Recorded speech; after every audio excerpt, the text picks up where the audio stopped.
real smart. She knows human nature. She's something. Jimmy Roy? Okay. Yeah, I was very impressed with her. Do you ever get to see Arthur Fonzarelli? Does he ever come by? Waterboy. I know. So, Arthur Fonzarelli, I have built a room on my house for him, as a matter of fact. Does he ever come by? He has dinner with us. Really good. Sure. I was worried about him. I didn't know if he would just... Keeps our cars running. Good. Fabulous. Does he own the dealership now, or Well, is he's he... a very generous man. Actually, you know Mr. Goodwrench? That's just a stage name. Oh. Yes. Well, I knew he had done well, but he was a very reclusive man. He was. Does he ever get married? You know what? He did. His wife unfortunately passed away. Oh, okay. But he's out there. He's just a killer. Is he still cool? He is just dating up a storm. Still cool Yeah. and having a good time. Good. Yeah. You ever have kids? Who? Fonz. The Fonz. Well, no, but he sees my children as his godchildren. They're like his kids. Yes. Okay, I was They're like worried his about him. kids. We're interested in him. Yes. Kind of thing. He kind of whaps them into a line, you know? Henry Winkler, the actor. Yes. He's been hiding. Yes. I mean, he's been directing. He's been put the wrong side of the camera, but I mean, Right. you know, you're so good on the other side. Thank you. What did they have to do? Offer you vast sums of money, or what No. to do? Well, not with Disney. You know, they don't offer, that's no, right. they don't They offer keep you- that for themselves. Yeah. But Adam, you know, I got to be with Adam. My kids loved that. Yeah. Then they came to the set and they met him, and then they loved him for Adam. They realized how great he was. Adam said, "Oh, we're going to do a scene with Kathy Bates." So now I'm sitting at a dinner table with Adam across and Kathy Bates to my left. Then, you know, I'm not really an athlete, except I fly fish and bass fish because of Jerry Reed. That's right. He's the from king of the Nashville. fishermen. He took me bass fishing for the first time. Oh, Jerry did. And so these guys back here, my football players, I got to do something I never thought I would ever be in my whole life. A football coach. A football coach in red pumps.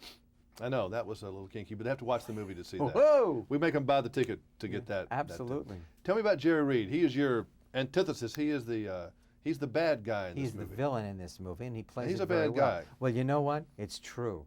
Now, off screen, he's not as bad, and you can spend short amount of time with him. But he is bad in this movie. He steals my playbook. Yes. For your whole life, and almost ruins your life. He almost does. He causes me to have a nervous breakdown, you know? And Mrs. Reed is as dear and as sweet as she can be. How she puts up with him, I don't know. Well, it's a long story. Yeah. But he mostly spends his time bass fishing or fishing for something. Well, he promised me he would take me when I came down there. See, he has bad friends, too. Mel Tillis and all these other people. These are bad associates. Waylon Jennings, Bobby Bear. He hangs out Bobby with a Bear, real he rough loves crowd. Bobby Bear. He hangs I out in met a rough Bobby crowd. Bear, yeah. It's a Bobby rough- Bear went bass fishing with us in Orlando. See, they just work to fill their habit, which is I'm bass sure. fishing and fishing. These are bad Yeah. boys. Did you enjoy acting again? I love it. Well, you loved it anyway, but you just I suppressed love it, right? It is my favorite thing to do. I have the greatest time. It's like putting a jigsaw puzzle together, you know, to create a character. You have, in the beginning, I think, oh, I'm never going to be able to do this. I don't know how to do this. I don't know why I even said yes. And then it just, you have the greatest time. Did some point, does it ring a bell, remind you why you did this in the first place, the very first day you ever became an actor? Always. Well, I produce a show on Showtime called The Dead Man's Gun, and every year I get to do one episode. So I try to keep my hand in it all the time. I mean, I really, it's my first love. Was it really hard for the agents and the people who cast movies to look past Fonz for a while? Sometimes Was that really it is. a lot of the problem? You know what? Sometimes it is. But the audience doesn't have a trouble with that. And the audience just goes along and has a But really Hollywood good loves time. to put the square peg in the square Yes. hole. They have no Yes, they do. imagination in a city that's supposed to be the city of imagination. Right. It has been difficult, but I would have to say that my life is charmed.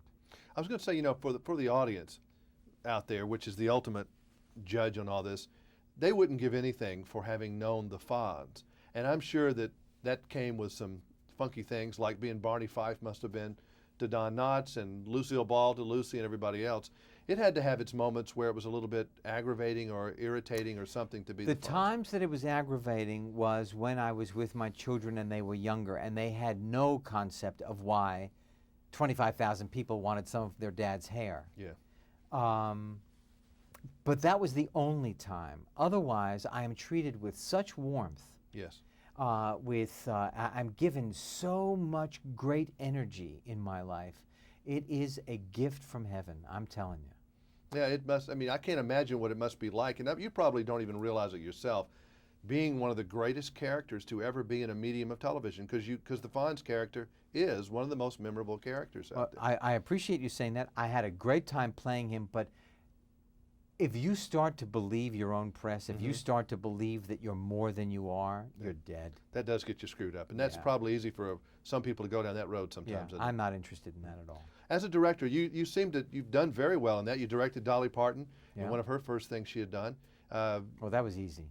Do you like doing that, having that vision for a project and seeing it through? This is the way I see it. Being a producer is like holding sand in your arms. Being a director is like getting all that sand into one box. Being an actor, I get to play with the sand. As a director, are you a sympathetic director, knowing what the actors are going through, am. maybe more so because their angst and all their problems? I think so. The only thing that I won't take is if there's an attitude on the set.